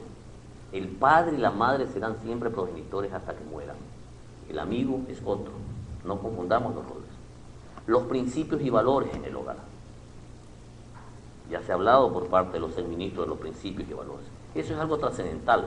Pero si en los hogares no tenemos esos principios y valores y los padres nos hacemos de la vista gorda o celebramos algo en contra de esos principios y valores, o pedimos a nuestros hijos que hagan en contra de aquellos, de esas famosas mentirillas blancas, dile que no estoy, mira, dile esta justificación, entonces estamos rompiendo. Hagan lo que hagan los establecimientos educativos, las 8 horas de escolarización diaria, llegan a casa y se pierden todo porque encuentran un espejo diferente. El padre y la madre actúan de manera diferente. El modelaje de los padres es vital para los hijos. Esos hábitos y esa actitud que se tienen en los hogares, como los horarios de estudio, horarios de levantada, horarios que se acuestan, no están siendo controlados. Los chicos, ustedes los ven 8, 9, 10, 11 de la noche con los teléfonos, con los juegos, en la internet. La internet, se habló también de la modernidad. En el sistema educativo es fabuloso, pero cuando eso no es controlado en un adolescente, puede ser muy perjudicial. Hay que controlar todos estos sistemas dentro del sistema educativo. El proteccionismo es otro. La caricatura tenía algo de proteccionismo. Pretendemos dar a nuestros hijos todo aquello que no tuvimos y lo protegemos al máximo, sin saber la psicología propia del adolescente o del niño. No por malo, no por querer hacer daño, pero ellos tratan de ajustar una realidad a sus necesidades propias. Ellos tratan de justificar sus actos y siempre, como ya están acostumbrados a las mentirillas blancas del hogar, le doran la píldora a los padres, y los padres, como sus hijos nunca mienten, siempre tienen la razón, van y reclaman al profesor. Y ahí viene la otra parte, los profesores que a veces se olvidan de la psicología y entran en pugna con los padres de familia, pues, y se produce el gran caos dentro del sistema educativo. Los padres actualmente no se preocupan del proceso de aprendizaje de su hijo. No hay el acompañamiento. No existe el control de tareas. Falta el control de momentos libres y de salidas. Ya me había referido al uso indiscriminado de los juegos electrónicos, de internet y la telefonía. Las escuelas y los colegios se convierten en depósitos de hijos. Van, dejan a los hijos y vean lo que hacen los profesores. No existe el control. Existe el desinterés para las actividades de los centros educativos.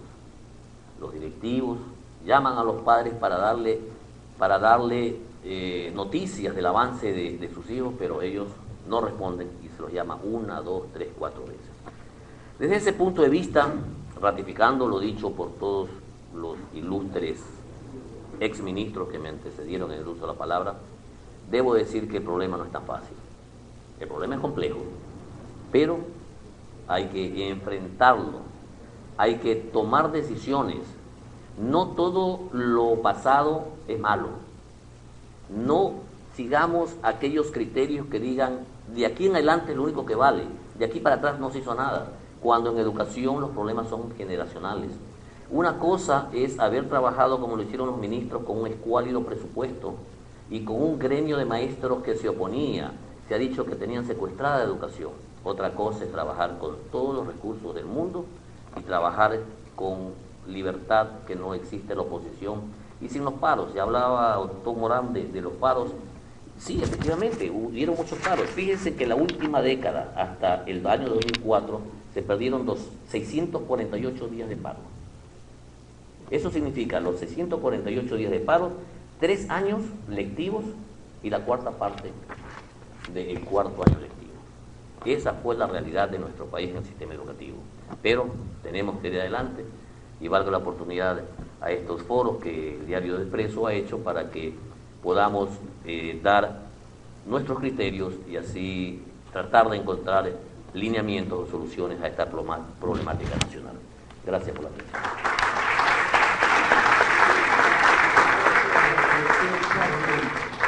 Queremos invitarlos a un coffee break que se sirve en la parte exterior para que regresemos en alrededor de 30 a 20 minutos para reiniciar con la carta que ha tenido la gente del diario, la señora ministra Vidal, y entonces luego